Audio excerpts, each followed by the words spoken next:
Welcome to the bold analysis.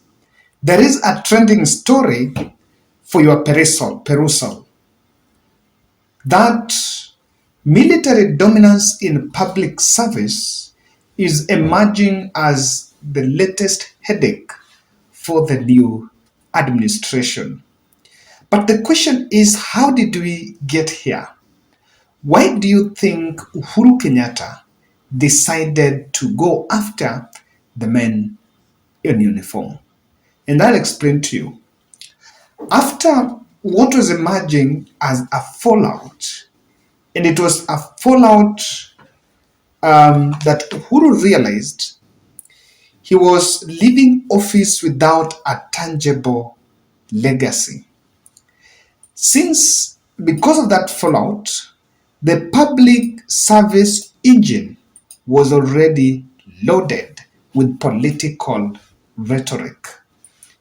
And anything that was being done was done for political gains.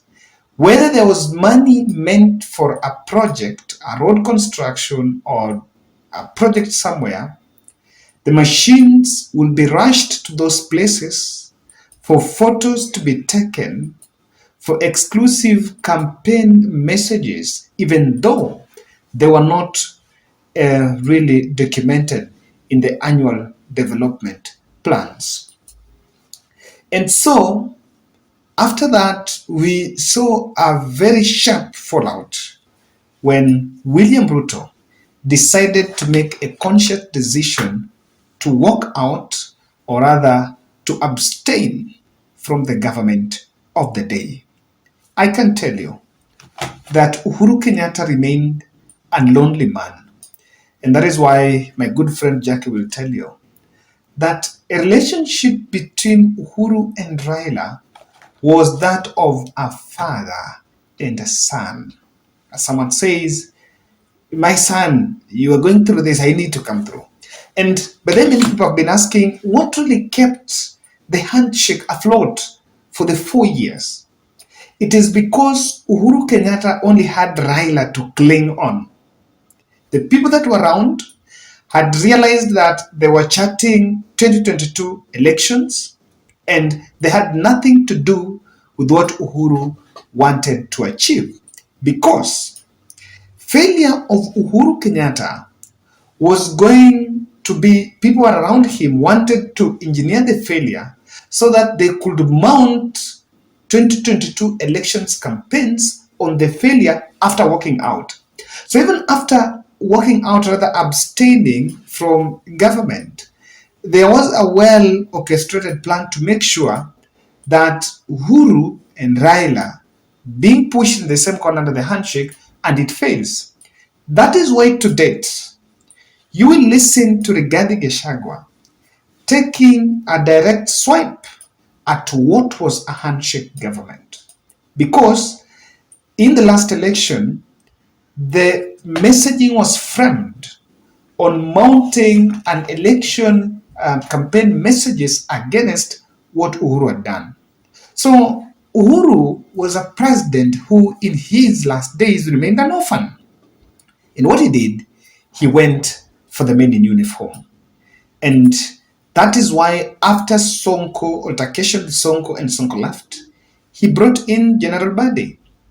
And you can take away everything from NMS, but to date, if you go to the informal settlements, you can trace some of the projects that were done under the NMS.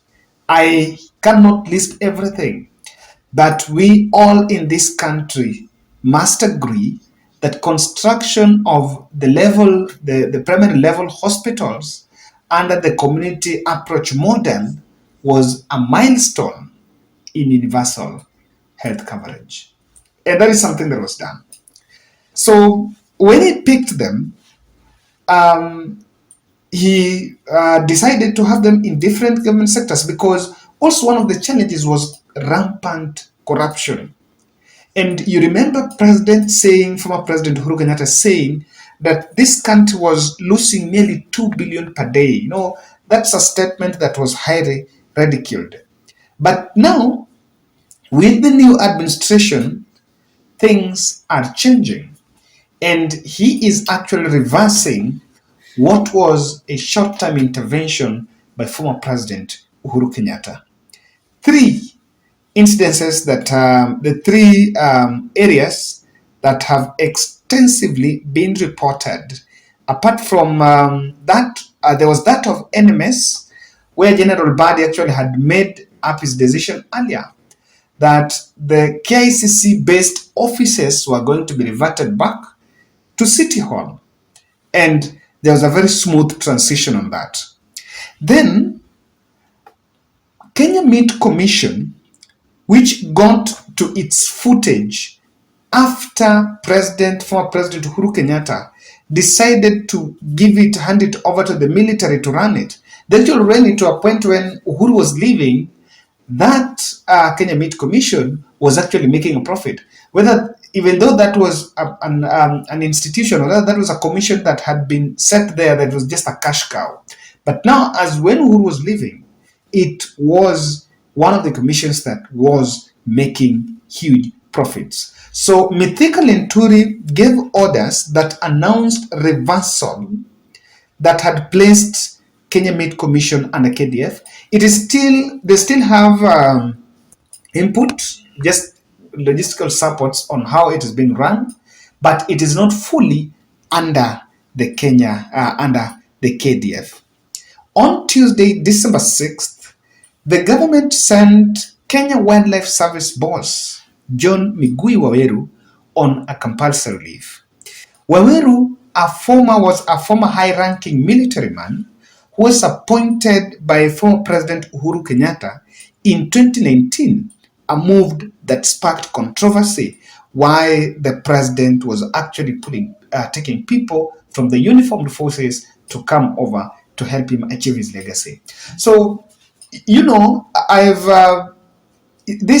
move by former president by then was really criticized and praised in equal measure, because service delivery is what the Kenyan people wanted. And Uhuru would make public appearance to say, and even in his exit speeches, he was acknowledging that a lot of what he achieved, he decided to leave the politically loaded public service and trust the men in uniform. They did. The last Jamhuri Day event, and even Mashujaa Day, was held in Uhuru Gardens. Uhuru Gardens was quickly renovated and made under the military intervention. So I am not against it, and I'm also not against President William Ruto's decision to pull them out, but then it also needs to be guided. I've always said that my position is that everything there is a precedence.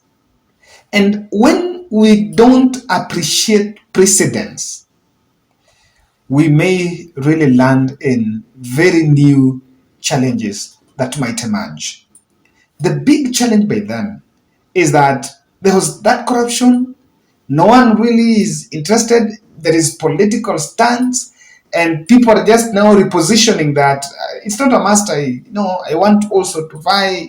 There is just a lot of janky stuff, and that is why I think President Ruto must really play smart, so that he's putting everyone and settling a lot of political, giving people jobs here and there, but he might be very cautious with a misguided political ambition from these fellas that are occupying offices. So in this video, I just want to narrow it down to why William Ruto is actually wiping out these military men that were in the public service. We must acknowledge that it is not that Uhuru had employed them permanently there, or that was a notion that was there. And of course, there is nothing that stops the president from using the military men, because after that they will just remove the suits and go back to the garage. Is it where? They'll go back to the barracks. So I must acknowledge that Uhuru Kenyatta's decision was short-term intervention to achieve a goal. If you look back, what do you think what is one thing ukienda town ama ukienda Nairobi, or you are in the village or wherever you are, or even in diaspora, you can look and say, wow, Uhuru this got this right. Wow. What is wowing you about Uhuru Kenyatta? I think we sometimes we praise people when they have been promoted to glory, but we also need to also need to praise people when they're around with us. Something that Uhuru got wrong, that Uhuru got right. Me, I can tell you that people have taken physical things they can see, barabara, njia, that's there. But my stand is still the handshake. One day, that's one thing. It's a culture. It's a good precedence that we got and we needed. I know people say, "Oh, you're young persons. We're talking about handshake." No. Handshake is what changed this nation, changed this country. Guys, I want to tell you three reasons why Ruto is wiping out the military men. If you're watching this channel for the first time, kindly subscribe to our channel and click the notification bell, and also push kindly. Those who share our videos, asanteni sana. The military men still have close allegiance with Uhuru Kenyatta. There is a likelihood, and might not be, even it seems to have been, I've just picked up the squid military men, but there are many people that, because these are people that were handpicked from the military, they are really people that were close to Uhuru Kenyatta. And what Ruto would also want is that he takes charge fully, so that kila mahali akiangalia macho ni yule ni mtu wa times. It is good just to maintain a bit of some status quo. Planting of new faces also help to create new corruption chains. And the challenge is a bit of cronyism. When some people come in and some of these political jobs are offered on political expediency, then they tend to have a sense of entitlement. And with that entitlement, the ball on corruption becomes soft. I feel like, okay, this is ours, it is here.